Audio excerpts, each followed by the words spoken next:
My journey started in 2010, which was quite a difficult time because I was recovering from quite a traumatic divorce, and I was in a pretty low place.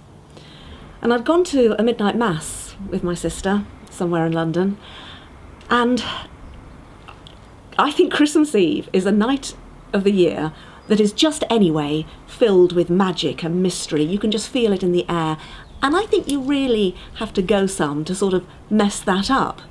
But this service was so bland and so boring and so mundane. So in a way, my call doesn't really cover me with very much glory, because it was halfway through this service and I looked round at all these families who were there who didn't normally go to church, at this boring service, and I thought, oh, I could do this better. And it was as if inside something went, yeah.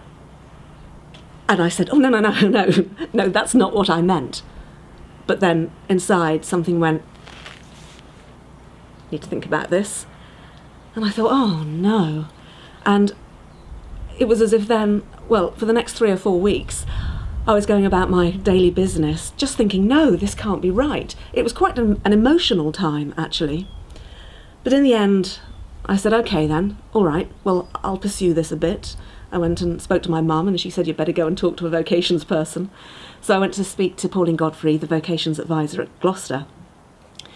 And we had some conversations, but it became evident fairly quickly that I had quite a lot to sort out in working out why I got divorced and where that left me. And I wasn't really going to a church at the time because I couldn't go anymore to the church I got married in. It was too difficult. So there was a lot I had to sort out. And I thought, I'll put it on the shelf and it'll go away. But these things don't really go away. And in 2012, Gloucester Cathedral asked me to write some plays for them, some mystery plays.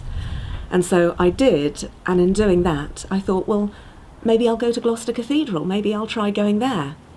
And the cathedral took me in and allowed me to use my gifts and my talents and to develop my inner life, my Christian life, my spiritual life, which had stagnated. A priest came up to me there and said, Rachel, I really think you need to think about training for the ministry. And I said, oh no, I don't fit the mould. And he said, but there is no mould. Which is true, but then I thought, do you know what? If there is a mould, I want to smash that mould. And I realised that I did have to get this vocation back off the shelf again and listen to that voice inside me, which wouldn't go away, which still nagged at me. And so I went back and I said, yes, okay, I think I'm ready to enter the process of discernment.